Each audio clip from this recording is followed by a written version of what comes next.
グラハム・リュウさんです。Next, we would like to invite our next speaker, Mr. Graham Liu. Mr. Liu, the stage, the floor is yours.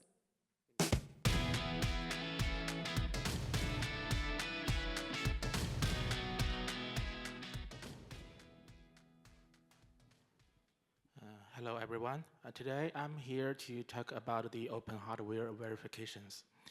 As we all know, the famous idea from the Ethereum, don't trust, verify.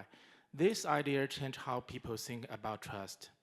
Instead of trusting banks, companies, or governments, we can now rely on systems that anyone can check.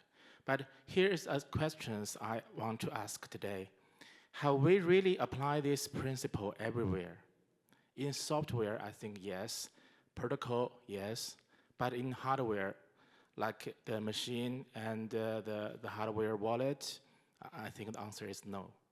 So that's what I'm going to talk about, how we can bring ability of verify to the hardware.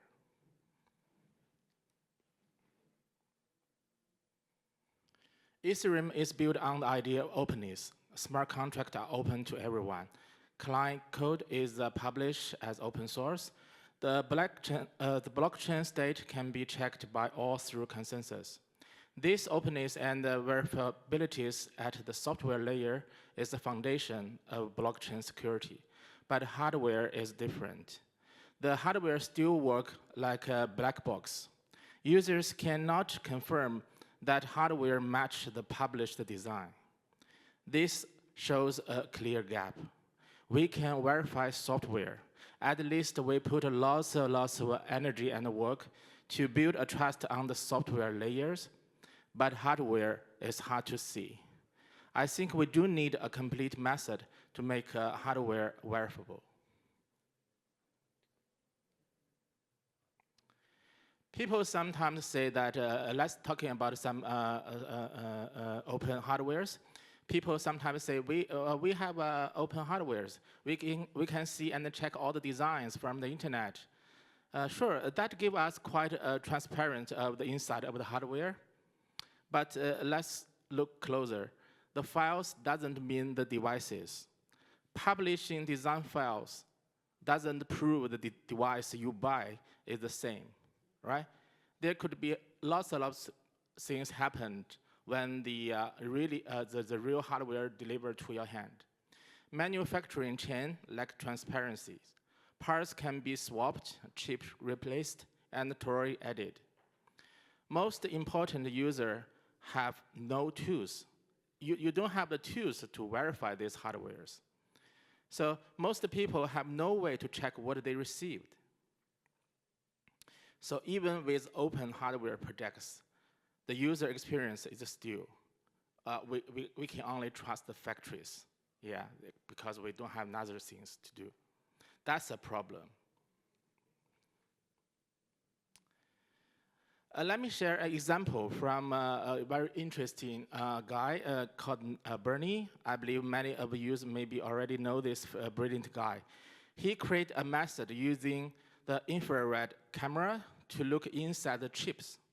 I already showed his blog link on the PowerPoints. And he created, this method allows people to compare the chips structures with a golden reference. And they don't even need to remove the chip from the PCB board or cut the chip open. Normally, when you want to compare or verify a chips, you need to cut that open or using some very expensive, huge machine to look through, like an X-ray or something. So it shows, in this Bernie's project, it shows something very important. Hardware is not a black box forever. Actually, it can be inspected. But here is the issues. This method still needs a professional and kind of expensive tools. And it needs an environment like laboratories. So it's too complex to the normal users. So the challenge is not, it is possible to verify the hardware. It's changed to another question, can we make it possible for everyone?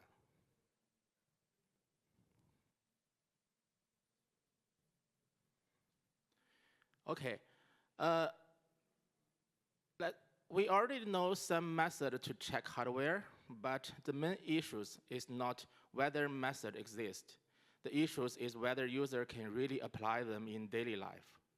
For most people, complex tools and the laboratory environment tests are not possible. So we need to design a framework that works in a simple way. I think an ideal verification system should have 3 key features. First one, it should work in a normal place. It can be run in the homes, office, or workshops, not only in the laboratories. The second rule is, I think it should be a layer checks. That means it has a different level of checks schedules. You can start with light checks, or allow deeper and deeper if you need it. And the third rule is tools-based and automated. Even we have some cool method to verify or cool algorithm to verify the hardwares, we still need a tools to do this work. So to the final users, they don't care about the algorithm in the backwards. They still need a easy way. No matter it's a website or applications, they just want to use that easily. So that's the 3 principles I think the verification system should have. So we need to build a step-by-step system, and this system should help user move from easy check to stronger audit.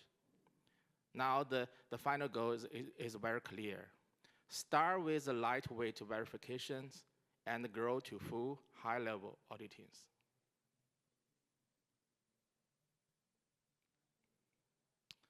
Okay.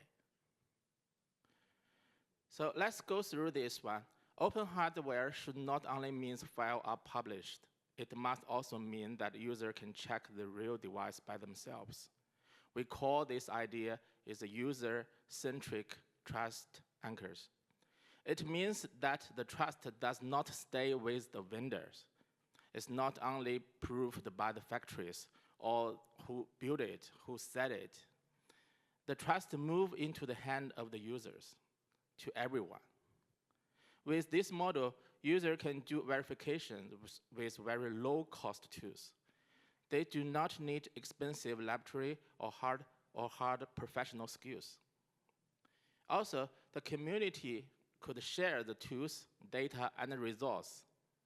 When user repeat the same checks and confirm the same result, the trust becomes stronger and is reinforced by many people.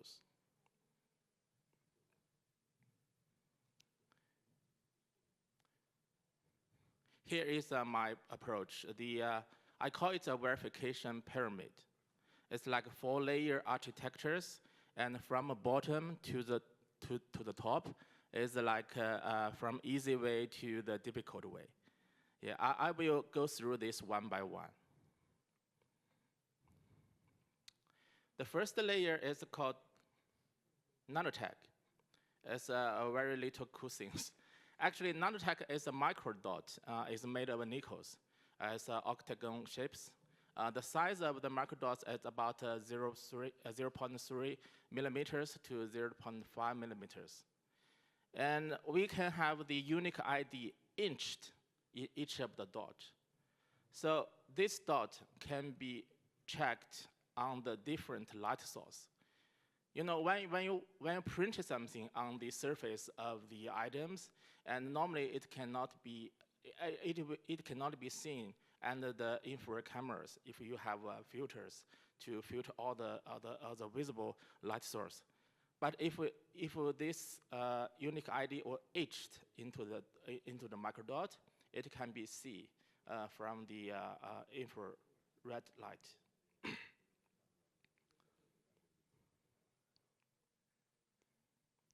So how we use these microdots, and I think we can just spray this nanotech, I mean the microdots in each of the PCB board. And since there is a unique ID on each of the dots, and you can easily check by the very cheap microscopes. So here is the image I took from the like $20 microscopes, and it's under the 500th times. You can see very clearly there is an ID on that. So this can provide anti-counterfeiting, anti-tampering, and a batch of traceabilities. This is the basic and lightweight process. Easy for users to complete, verify by themselves. The second layer is the layout of these microdots.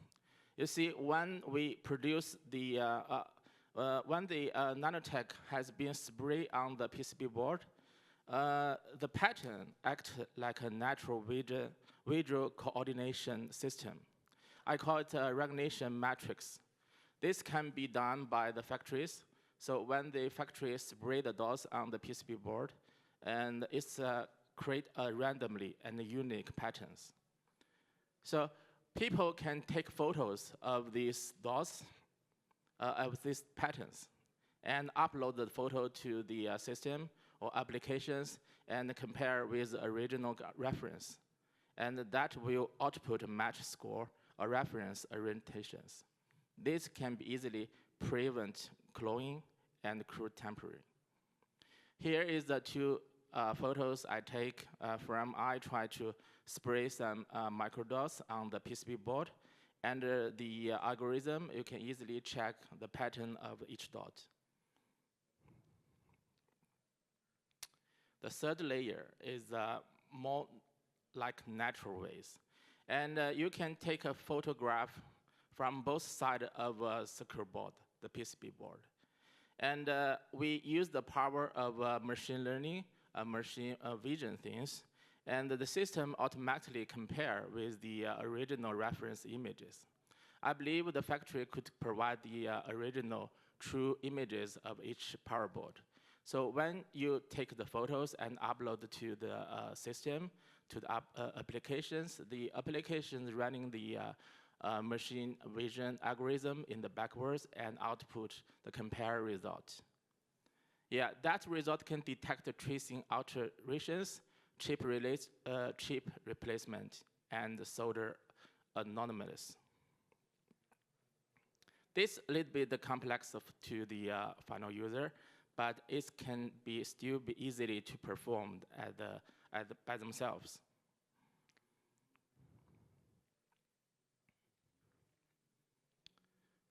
You see, in the previous level 1 to level 2, level 3, and they all like face on the PCB board.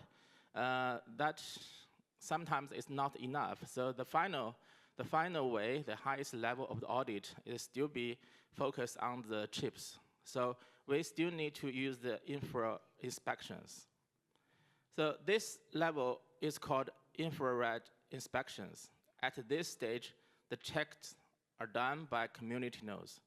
I believe that for the final users, they don't have enough budget to buy devices that computer devices to check the chips with the infrared light source and the cameras, special cameras. But for the communities, and they can do that. So this makes hidden structures of chip visible. The image are then compared with the golden reference images, and this way we can confirm that no parts has been replaced and no traces have been added. Yeah, this gives us a highest level of security and provide final assurance for the whole systems. So I call this it's kind of a methodologies. I know that this is not enough, but let's go through this one. I call it variable open hardware methodologies. The core principle is we must move user trust away from the vendors, move from the factories. Instead, trust should come from variable yeah, instead the trust should come from the mechanics to anyone that anyone can check. Yeah, secondly, we need a full stack open design. That means hardware design file must be fully opened, not only published, but also usable by the community to reproduce and confirm. And also for the manufacturer chains, all the chains should be traceable. Yeah, and from the user side verifications, and there's some kind of a method we can use and we can choose from the easy way to difficult way to verify the hardwares. At least the other part is verification choose chains. And even we have a good method. I'm not confident of the previous 4 level of the algorithm is the best. I think there will be a better and keep more and more other new technology coming up to help us to verify the hardwares. But no matter how many algorithm coming out, I think the tools is very important. Is help people to improve their user experience, to easy to use this way to verify the hardwares. And also in the final, we need to use the power of the communities. And communities can provide lots of help to others. If we don't have enough budget, we don't have enough powers, and we can gather together. So this filling the gap in the client-side open hardware verifications, and let's keep short. In these days, we always talking about user experience, and by we set a user experience, I think it's more like make user do something very easily. Not only we don't care about the back algorithm and how difficult it and how easily is it. We need to give them a different level of the experience and a different level of the method they can choose by themselves. So in the previous pyramid, I provide 4 levels, and user can complete level 1 to level 3 verification as easily as they can do them by themselves. And the community nodes provide level 4 reports similar to the smart contract audit. Yeah, so that will make don't trust verify ideas extend to the hardware layers. For more words, and I do believe there will be more and more new algorithm and new method coming out once we realize the verify hardware is very important things. So this is just a start point. I will wait. I would hope that we will have a more and more method coming out to help user to verify the hardwares. Let me introduce our research group. My group is like a MELOD research group. We found in 2019, it's long-term focus on Ethereum core research.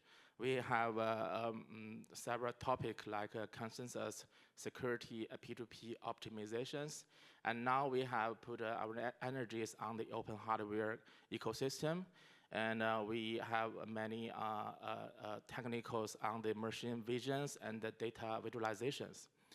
The core developers of our group is based in China, Hong Kong, and Australia. And we establish collaborations with many universities and research institutes from both countries. Yeah, finally, our vision is make verifications simple and practical for everyone. And we want to promote two-way verifiabilities between hardware and software. And we want to encourage academic collaborations. And we want you to join us. So if anyone interested in the hardware verifications, and anyone you want to discuss, and welcome to join us, and you can add my Telegram, and that's it. Thank you.